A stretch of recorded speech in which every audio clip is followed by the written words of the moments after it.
Hi mga nanay! Good morning and welcome sa ating Fame Faith na channel. So for today's video, isi-share ko sa inyo yung isang encouragement, lalong-lalo na bilang nanay.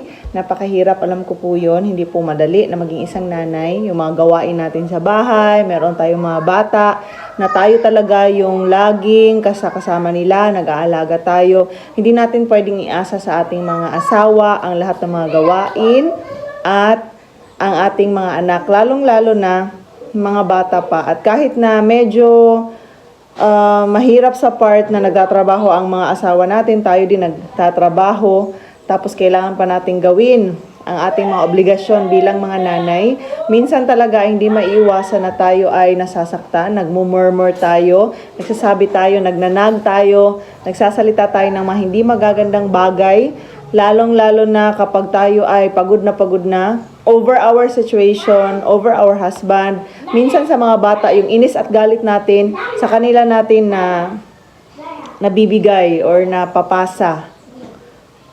Pero gusto kong sabihin sa ating lahat na isa siyang open door para sa kaaway na mag-enter sa ating buhay. So, instead na mag-murmur tayo, ipagpapasalamat natin yung sitwasyon na meron tayo at iisipin natin in a positive way. Hindi naman sa lahat ng pagkakataon ay magiging ganito ang sitwasyon natin dahil lalaki at lalaki yung mga bata. And let us give it as an opportunity na magiging blessing tayo sa ating mga husband as a Christian, na despite sa lahat ng pagod, hindi tayo na-appreciate, hindi tayo nakikita, nagtatrabaho pa tayo sa umaga, pati pa sa gabi, o mga gawaing bahay.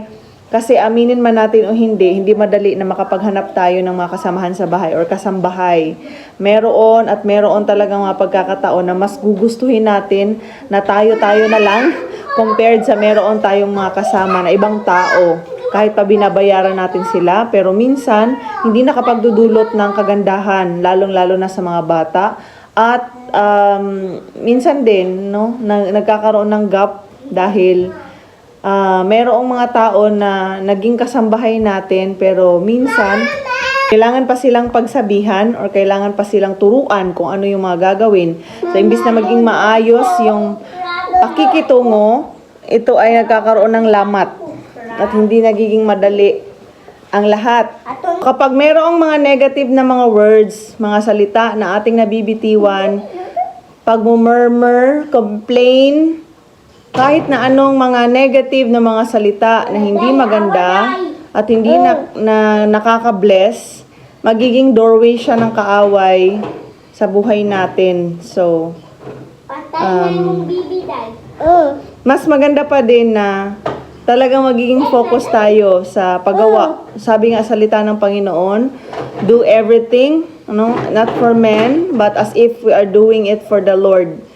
Kasi naman nakikita naman ng Lord lahat ng ginagawa natin at meron itong reward. Hindi ito magiging sayang lang. So, pagpapatuloy natin kung ano yung mga nasimula natin. And let us discipline ourselves. Let us ask the Holy Spirit to give us the self-control spirit, the fruit of the Spirit, which is the self-control, na kahit na napapagod tayo, ang sarap bumitaw ng mga salita dahil nagagalit tayo minsan, dahil hindi tayo tinutulungan, etc., etc. So, despite sa galit, ipagpapatuloy natin na magiging malinis tayo sa part na yung transparency and purity sa ating buhay sa pamamagitan ng hindi tayo nagagalit, hindi tayo nagkakaroon ng kasalanan through sa word. Nagkakaroon tayo ng self-discipline and self-control. It's an opportunity to become a mom, and I've been there na gusto natin malinis palagi, may mga bata, maingay and all, but it's okay, mama, you're doing great.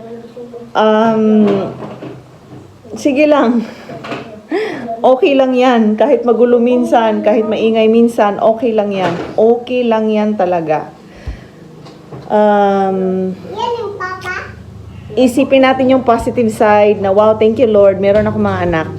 Binigyan mo ako ng mga anak. Binigyan mo ako ng opportunity na makapag-alaga. Kasi hiram lang naman natin sila. At tayo din, hiram lang din sa buhay nila.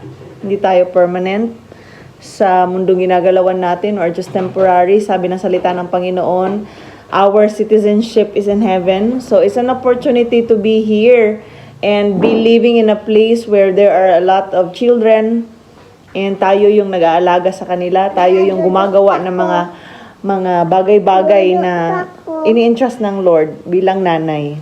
Bonus na kung meron tayong mga husband na tumutulong talaga sa atin, bonus na yon. Pagpapasalamat din natin yun sa Panginoon na hindi na sila kailangang utusan, na nakikita nila yung mga sacrifices natin at na-appreciate tayo, na ginagawa nila yung part nila bilang mga husbands, bonus na yon.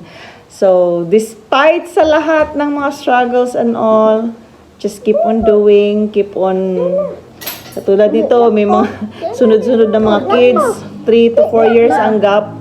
4 kids, medyo mahirap pa din yun, yung ganun. Pero by the grace of God, makakaya naman natin yun. Para walang gulo, para walang away, kaysa naman guys, magkakaroon ng mga lamat, no, dahil nagkakasakitan. So, nalalearn ko yan over the years ng pagsasama namin. So, let us talaga focus on the Lord. Walang iba. Si Lord lang talaga. Siya lang. Kasi kapag nakasentro tayo sa Kanya, kita tayo mga asawa, mahilig tayo mag-pray, tayo yung nakapag-isip-isip ng marami, nagmumuni-muni tayo.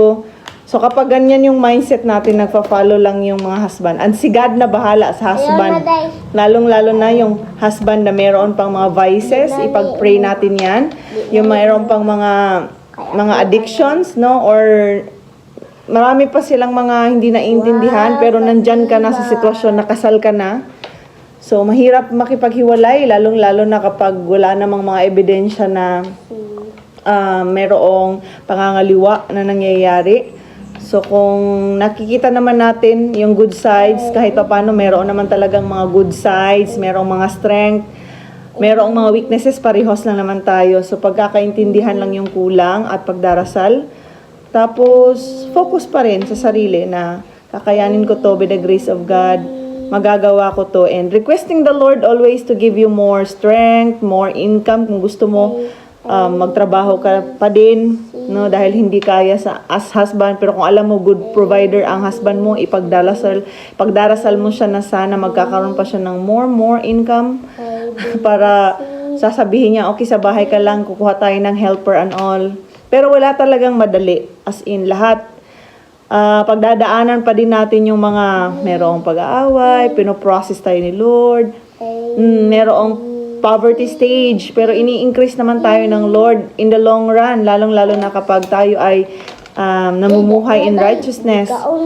Tayo ay naging faithful kay Lord, nagsiserve tayo kay Lord.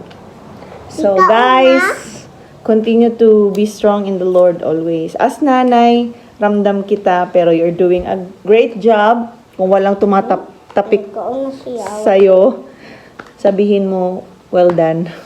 Sabi din yan ng Lord sa'yo ngayon. Pagpapatuloy mo lang, well done, good and faithful servant. Reject the works of the enemy. Kasi minsan, yung mga negative na mga thoughts, yung mga doubts, yung mga pagdududa and all, hindi yan galing sa Diyos. Binibigay ng kaaway para tayo ay madao. So, that's all.